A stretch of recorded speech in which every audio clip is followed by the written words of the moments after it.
So may problema yung sasakyan namin, ayaw mandar. Gamitin natin key fob para buksan yung pinto. So ayun, bumukas naman siya. I-start natin. Okay.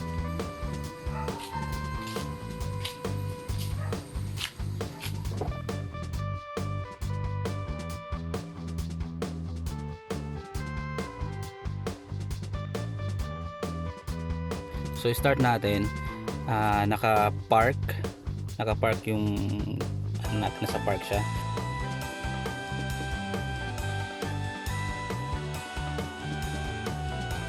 Start, preno, then start.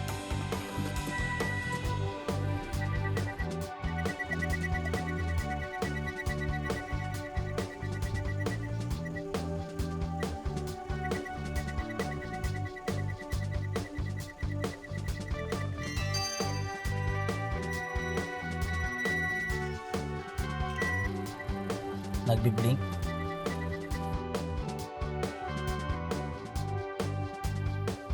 Okay, so yun.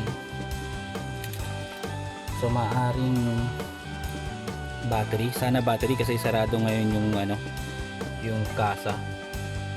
So try kong i-start tapos ikuhanin ko sa makina.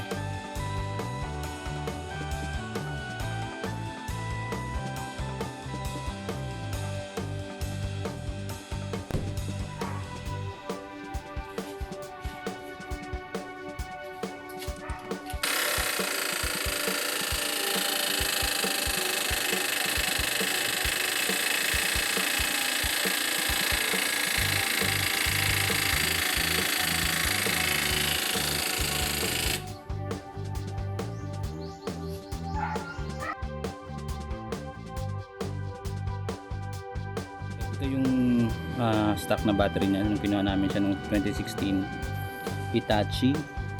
So hindi pa siya napalitan. So sana battery lang para hindi nakakaba. So bibili ako ng battery para mapalitan to. SUV Montero. Sport. Oh. RSM. 5.5 po. Maganda ba 'yon?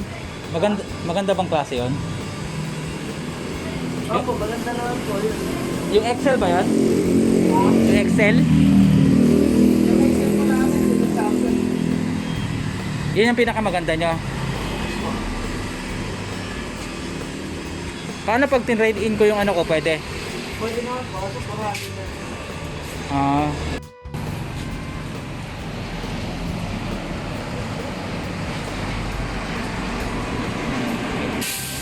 So sinubukan kong ipa-charge yung stock na battery, ayaw na mag-charge. So pinalitan ko na lang ng Motolite Gold.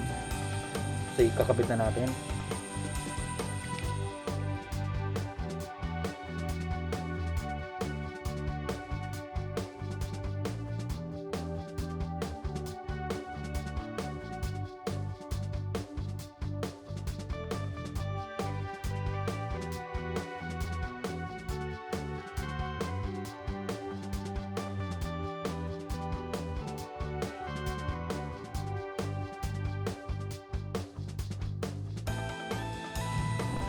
So ikakabit na natin.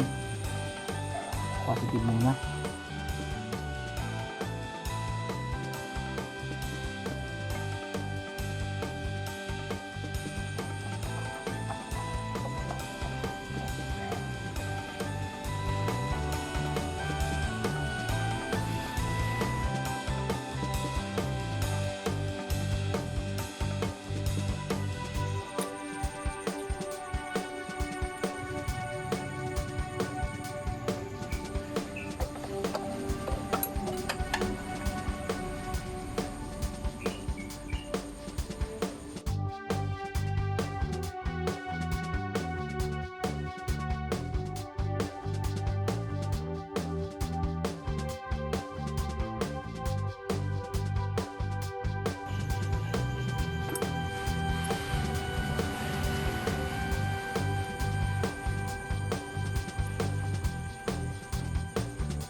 Okay, so nakabit na natin.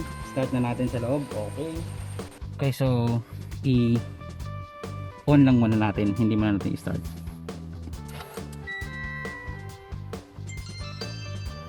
Okay. So nagbukas yung head unit.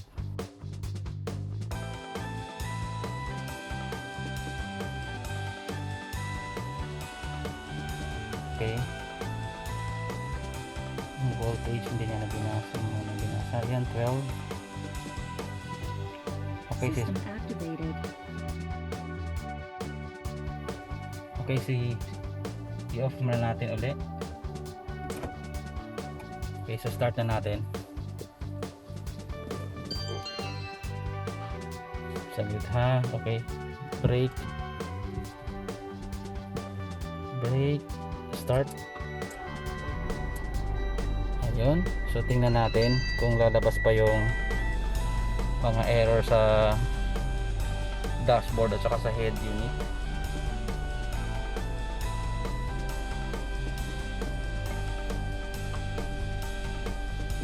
Okay.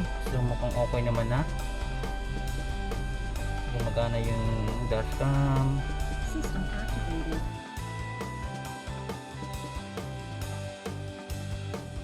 Yung battery natin ngayon is 13.9. Okay. So wala nang error.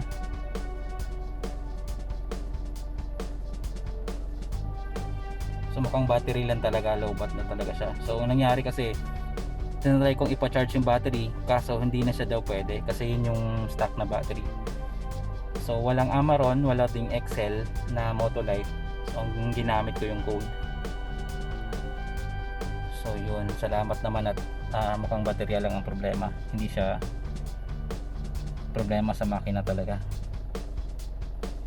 Okay, so yun lang po.